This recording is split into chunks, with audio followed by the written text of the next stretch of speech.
Dean Kim is head of global research product at William O'Neill and Company. He's joining us now to take some questions. Dean, good to have you with us here. Thanks very much. Good morning. I mean, you know, as they say, one of the rules of at least technical analysis is buy strength, right? And the market is looking strong. The Nifty Bank closed at a record level, got to almost the all-time high. Practically, we were there yesterday. The Nifty is about less than 2% away. What's your sense on things here in India? Well, I think India, we have it as a confirmed uptrend. Is the only one of two. The other one is Japan. So it's looking really great. And I do see a lot of stocks sort of setting up in various areas, particularly financial. We do like HDFC Bank, Kotak Mahindra, ICICI. But also there are other banks like State Bank of India. It looks like it's coming back. IndusInd Bank, Axis. All of those are setting up well. So that's one area that is exciting to see that, you know, for the first time in a long time, these stocks are setting up. And then, of course, you know, we still have some cap equipment names in India that continues to do well. Auto manufacturers are starting to pop up. So Tata Motors is extended, but I think Maruti, Suzuki, as well as Eicher, Ashok, UNO, Minda, these are all stocks that are setting up. So, you know, the breadth of the market is impressive. It's getting wider. Okay, so you spoke about a couple of stocks, right? In the banking space, HDFC, Kotak Mahindra Bank, and in the auto space, Maruti, Eicher, and names like UNO, Minda. Dean, good morning. Where else do you see leadership emerge? Do you see any of the IT names come back on the radar? Because they've been largely underperformers for the last 1 year. And what about other heavyweights like Reliance Industries? Yeah, IT stocks are still needs a lot of work. You know, they do follow what's going on globally because, you know, they do work with global companies. And, you know, when you think about US, which is a major customer of Indian IT folks, basically we're heading into potentially a recession. So I think the market is still, you know, skeptical in terms of whether Indian IT companies can really outperform. But I think that's probably going to start to show some life, I would say second half of the year, when the market is able to digest what's going on in the US. So US right now, you know, we're sort of in a choppy mode, but the markets are acting well.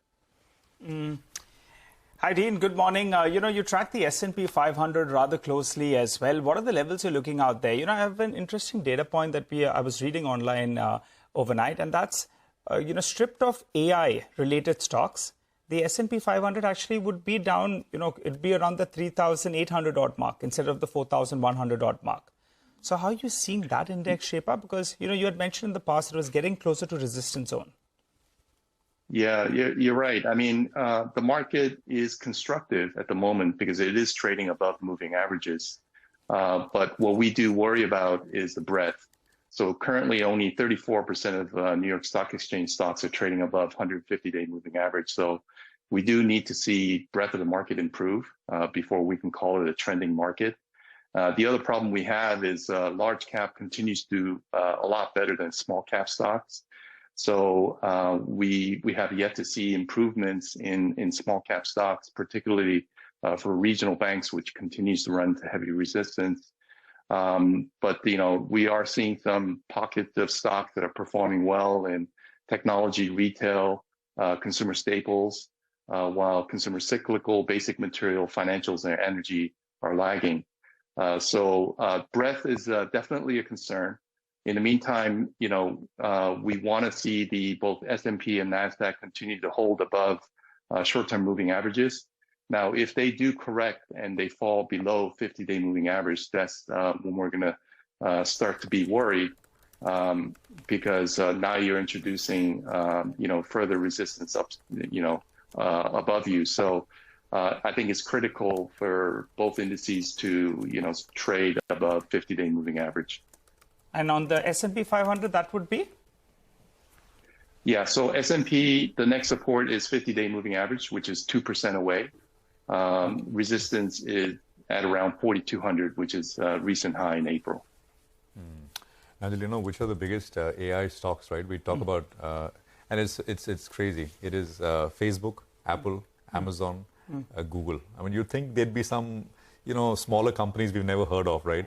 But when you make a AI basket, I mean, these are the guys. I mean, the mega caps, the FANG stocks is what is actually leading it. I think usually you don't 500, see. There are a few more as well. I mean, there's Nvidia, and but the largest proxies are some of the largest companies in the world, which is quite stunning because, you know, innovation usually comes from smaller startups, etc. But here, these guys are the cutting edge, the bleeding edge, whatever you want to call it. William, Dean, just a quick last question from my side. You identified, I think, some names like Uno Minda, etc. So what are your top 5 or 6 momentum-based stocks here in India which you'd like to buy, which you're comfortable buying, if you want to name them?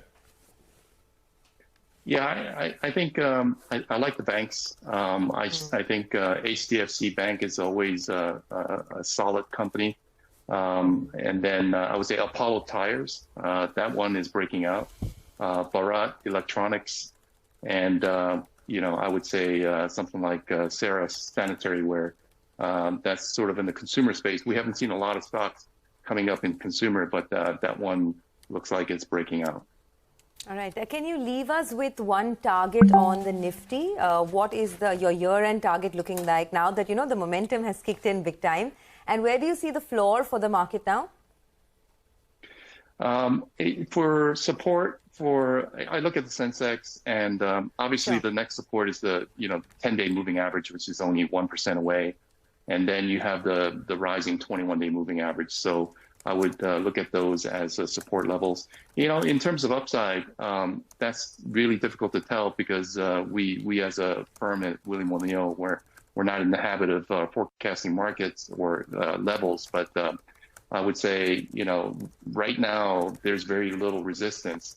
The only resistance I see is at around 63,500, which was December high.